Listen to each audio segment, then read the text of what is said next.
5 నెలల నుంచి పెండింగ్ ఉన్న వేతనాలు చెల్లించకపోవడమా, 5 నెలల నుంచి పెండింగ్ ఉన్న వేతనాలు ఇవ్వకపోవడమా,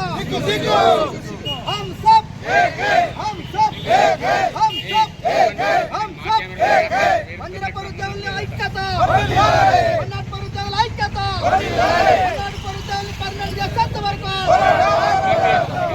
కనీస వేతనాలు చెల్లించేంత వరకు రాష్ట్ర ప్రభుత్వం ఉండి వైఖరి, 104 ఉద్యోగుల పట్ల రాష్ట్ర ప్రభుత్వం ఉండి వైఖరి, 104 ఉద్యోగుల పట్ల రాష్ట్ర ప్రభుత్వం ఉండి వైఖరి. 104 అనేది కానీ 108 అనేది వైఎస్ రాజశేఖర రెడ్డి గారికి ఒక మాట చెప్పాలంటే ఆత్మ లాంటిది. అట్లాంటి ఆత్మ లాంటి 104ను చంపడం కోసం ప్రయత్నం చేయడం ఎంతవరకు సమంజసం అని చెప్పి మేము అడుగుతున్నాం. 104 ఉద్యోగులు 5 నెలల నుంచి జీతాలు లేకుండా ఎట్లా పని చేస్తారు, ఏమి తింటారు, కుటుంబాలని ఎట్లా పోషించుకుంటారన్న కనీస సోయి ఉండాలి కదా మీకు అని చెప్పి అడుగుతూ ఉన్నాం. అట్లనే కంటిన్యూవేషన్ ఆర్డర్ లేదు కానీ పని చేయించుకుంటూ ఉన్నారు.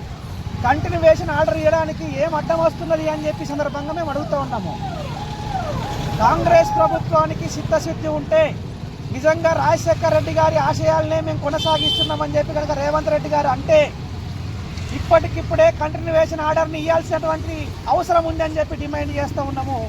పెండింగ్లో ఉన్నటువంటి 5 నెలల వేతనాన్ని విడుదల చేయాలని చెప్పి కోరుతూ ఉన్నాము. ఈ పెండింగ్లో ఉన్న పోరాటం చేస్తారని చెప్పి తెలియజేస్తూ ఉన్నాము.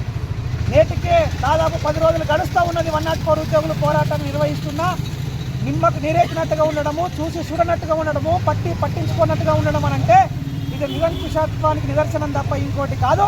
అందుకని వెంటనే 104 ఉద్యోగుల సమస్యలు పరిష్కరించాలని చెప్పి సిఐటిగా డిమాండ్ చేస్తూ ఉన్నాం.